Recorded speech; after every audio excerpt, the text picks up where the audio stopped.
Autograph with me, Susan Madaris. We are coming to you from New York City, and my guest this week is Dr. Alan Sabrosky.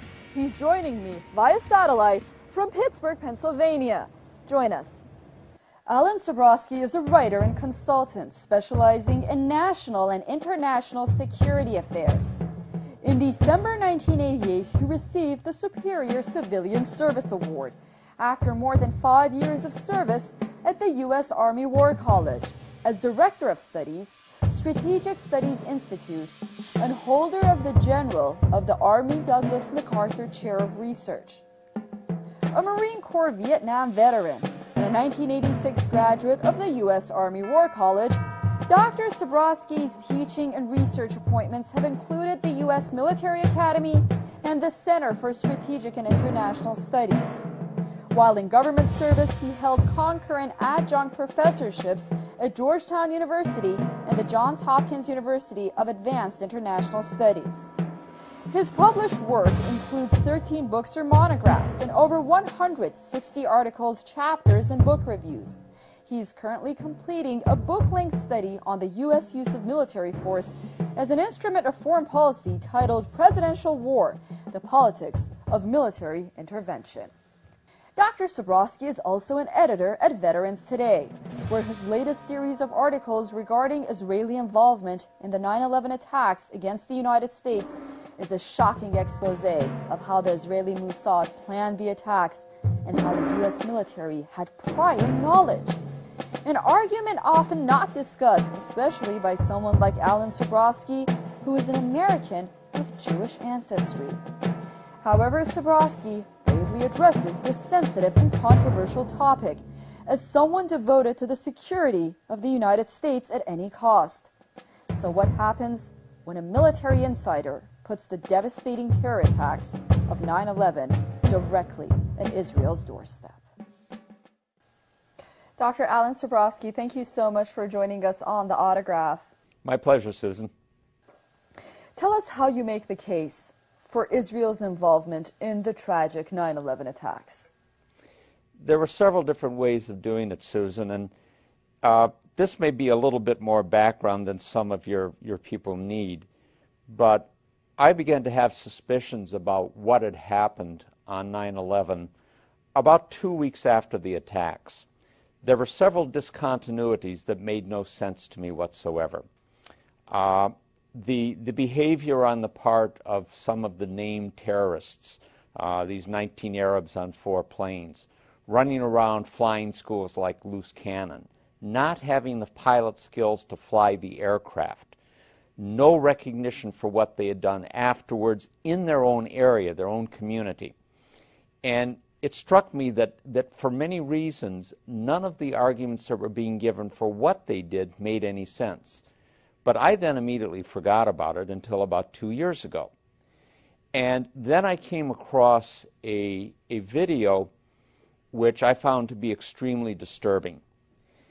That video was an interview with a Dutch demolitions expert named Danny Jowenko. And it concerned the collapse of the 3rd World Trade Center tower to go down on September 11th. This was the 47-story World Trade Center 7, the 3rd tallest building at the World Trade Center. Jowenko had never heard of it. Neither had I. And when you looked at the building, you saw that there was effectively no damage to any face of the building. It had not been hit by a plane. It had not been taken major trauma from debris, and it went straight down into its own footprint in about 7 seconds in what was visibly a controlled demolition. And it was pretty clear that whatever those 19 named Arabs on 4 planes, 2 of them at the World Trade Center, had or had not done, they could not have had any possible effect on that 3rd building going down.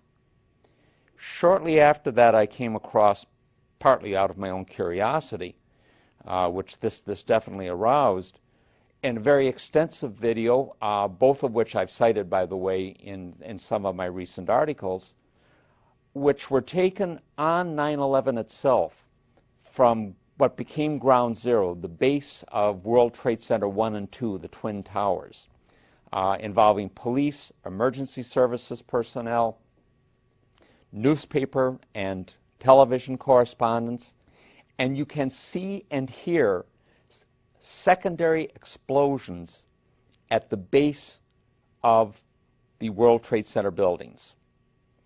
Now, planes impacting at 800 to 1,000 feet above the ground are not going to cause secondary explosions at the ground floor. And this followed over into other reports, also there on September 11th, about vans in the area, white vans. In one case, a van was picked up by police and people arrested at the access to a major bridge. The van was filled with explosives, and the two people in it were Israelis. In Bergen, New Jersey, same day, a van with several people in it had set up cameras. Before the first plane hit, they were filming the Twin Towers, and they were celebrating. High fives. It was a good thing for them. Residents called police. Police arrested them. All five were Israelis.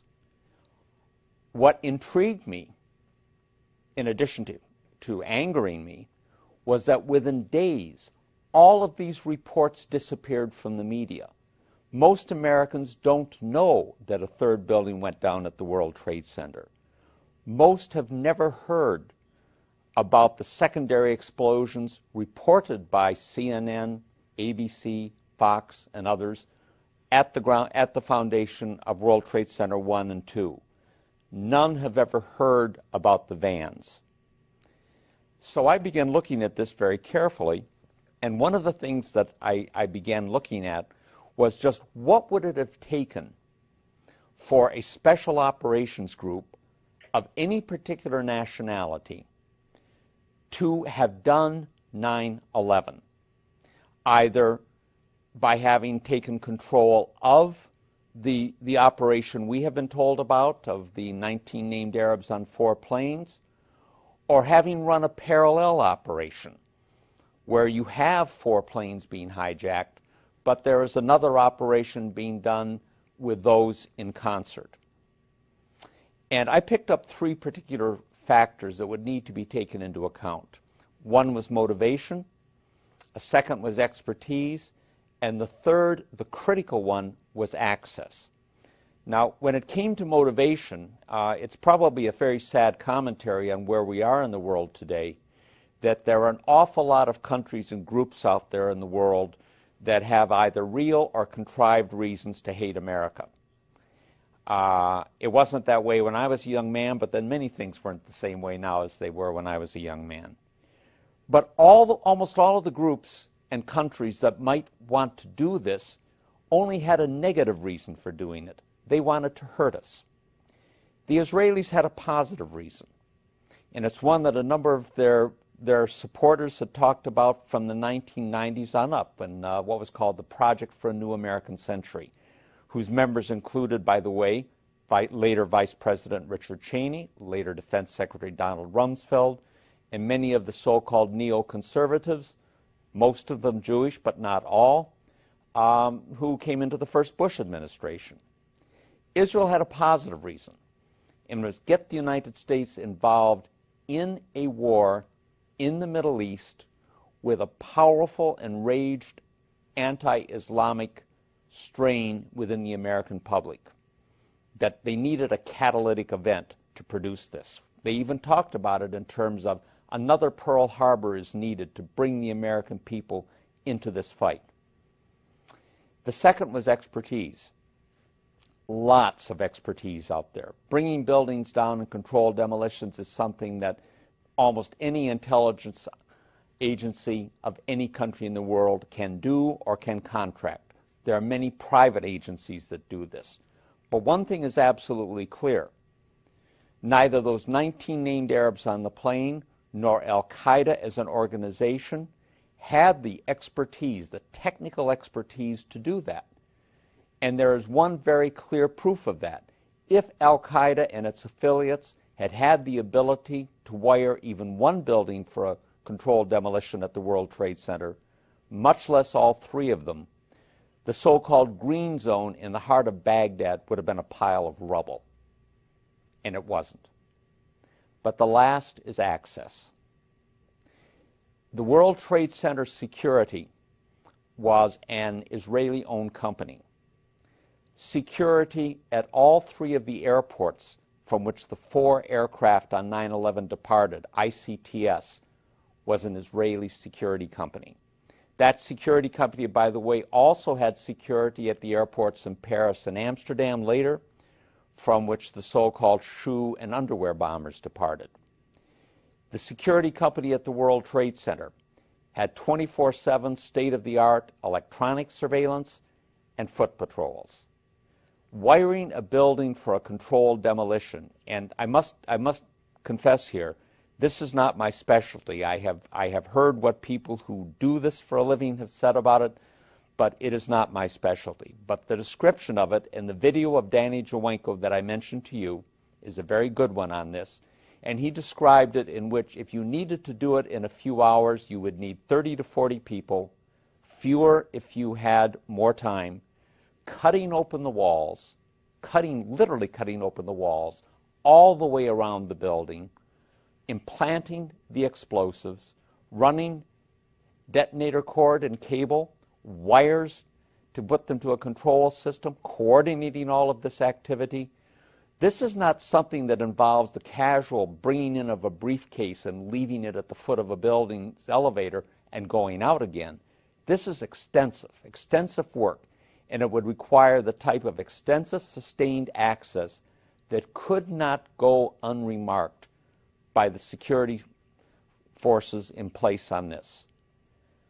They also needed the ability to evade an apprehension and to have their escape concealed. And they had that done.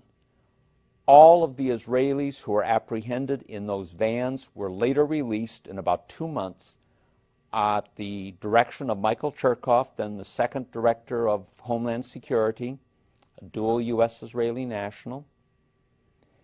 There is no mention of them in the mainstream media, which is largely Zionist-owned. All of the major networks, all of the major national newspapers, all 3 of the weekly news magazines, all of the major political journals, most of the major publishing houses. It simply didn't happen. The only thing that happened on 9/11 that was discussed in the media, that have been accepted by the government, that was described in the 9/11 Commission, are 19 named Arabs on 4 planes bringing down 2 buildings. And the rest of it, in Orwellian terms, has become a non-event and a non-story. And you know, since you just pointed to the 9/11 Commission report, there is an understanding that the primary motivation for 9/11 was U.S. support for Israel's brutal oppression of the Palestinians, also conveyed in the 9/11 Commission report. I guess my question is, how are these 2 incidents, or theories, so to say, related? And, you know, there are those that will brush off your argument as a conspiracy theory. Are you concerned?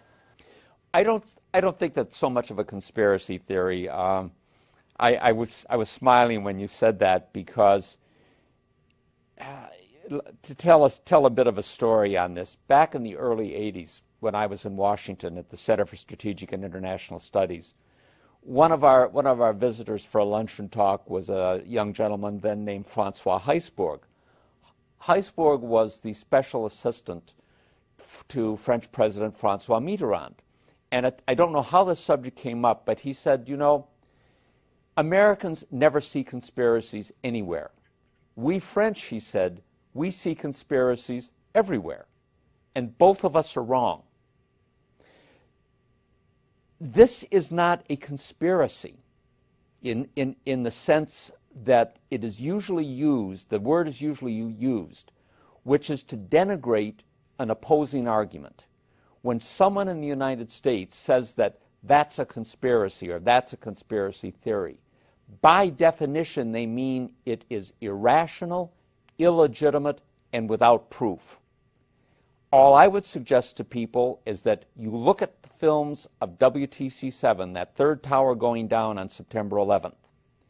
You look and listen to the reports on September 11th with the secondary explosions. These are not fantasies. They happened. You look at the reports on September 12th of the apprehension of Israelis with vans of explosives and cameras filming the events on September 11. These are not fantasies. And you look at the people riddling the American government, all of the Middle East people in State Defense and the National Security Council, Deputy Secretary of Defense Paul Wolfowitz, Undersecretary of Defense for Policy Douglas Feith, who used to be a friend of mine, by the way, from Philadelphia. These people were all part of the neoconservative movement. Many of these people are dual U.S.-Israeli nationals. All of their primary allegiance is to Israel. In a recent article, Sabrosky explains why he is anti-Israeli. He notes, because of what it has done to the U.S. in the furtherance of its own goals. The USS Liberty incident and 9/11 obviously stand out. And because of the leverage it has acquired over the U.S. government and its policies through the machinations of the domestic Jewish community here. My concern is that I don't much care about other people or other countries. I don't hate anyone in particular. I don't like anyone in particular. I'm an American. My loyalty is strictly to the United States.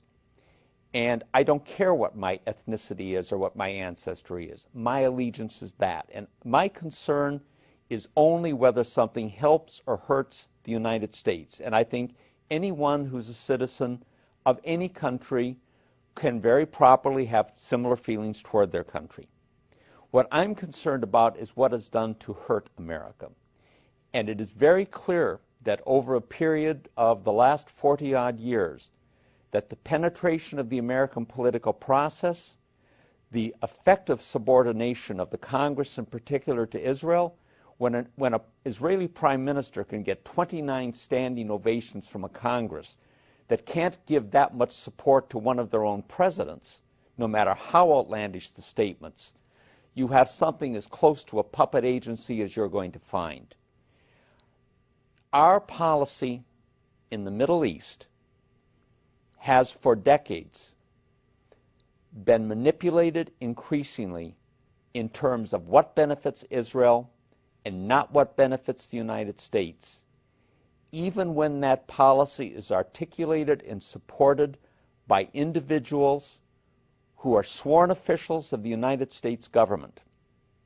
And to me, when a sworn official of the United States government, whether or not that person has dual Israeli citizenship, manipulates American policy, contrives crises and tragedies like 9/11, contrives wars like Afghanistan and Iraq, and now tries to get us into a war with Iran, all in the service of Israel, spending American lives in that process, they commit high treason, and they need to be treated in that manner. In his article, Zionism Unmasked, the Dark Face of Jewish Nationalism, Sabrosky looks at the differences between Jewish nationalism, or Zionism, and that of other countries and cultures. He argues that, first of all, Zionism is a real witch's brew of xenophobia, racism, ultranationalism, and militarism that places it way outside of a mere nationalist context. Secondly, Zionism undermines civic loyalty. Thirdly, the enemy of normal nationalist movement is the occupying power, and perhaps its allies, and once independence is achieved, normal relations with the occupying power are truly the norm. But for Zionism, almost everyone out there is an actual or potential enemy. I continue our interview by asking him about his theory. Well, I think the first thing to note, and I want to be sure that this is emphasized, is that is that Jewish nationalism or Zionism is not Judaism. It has nothing to do with Judaism. Many of the Zionists are very secular Jews. They are not practicing Jews in a religious sense. The thing that's intriguing about Zionism, and I think I use the phrase that it's a real witch's brew of xenophobia, ultranationalism, and militarism, with a nice scrap of regional imperialism built into it. Most nationalism is not like that. Most nationalism is intended to be a unifying force, but it doesn't go to such an extreme level. A second element of it is that when you have competing nationalisms, it's very, very rare to find anything that involves the level of antipathy and hatred to the other side. Sabrosky believes that Americans should see where they stand now, what should be done, and where America must stand if it wishes to alter the world Zionism has contrived. While he paints a realistic picture of what the current situation is, he addresses why so many attempts to contain Zionism in the U.S. have failed throughout the years. You know, a good friend of the show, James Morris, who has contributed greatly not only to this show, The Autograph, but also in raising public awareness, notably on his website, AmericaHijacked.com.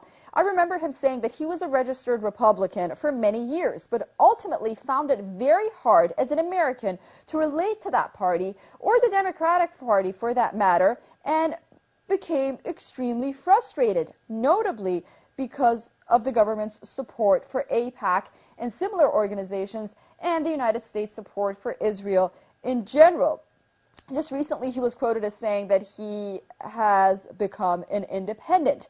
But I guess my question is, and my point is, that are we seeing more public awareness, more frustration inside the United States among Americans, because the ones that I talk to seem to be very, very upset, to say the least, and they seem to feel very strongly about this issue. I think many Americans are finding it difficult to relate to their government, but the idea that there's any kind of a mass movement there because of the relationship to Israel is simply not the case. There is no vehicle for that type of opposition to have been created. There is not even an awareness on the part of most of the American people about the details of 9/11 that I mentioned to you. One of my last article was much more of a practical, how do we get the word out? And I think that if people did understand what had really happened at 9/11, you could very rapidly see a very substantial reorientation of public opinion. Dr. Alan Sabrosky, thank you so much for those comments. So much more to talk about. Unfortunately, we are out of time. Hopefully, we will see you back on The Autograph next time here in New York City. Susan, thank you very much. I sincerely hope I too can meet you there, and I'm only sorry that the missed plane connections didn't make it possible last night. No worries. It was a pleasure to have you on. Thank you, Susan. You take care. All the best wishes to you. That's all the time we have for this edition of The Autograph here on Press TV. Thank you for staying with us and watching. Remember, you can always send us your emails to The Autograph at SusanMadaris.com. We are always looking forward to them. Until next week in another show from all of us here in New York City, goodbye.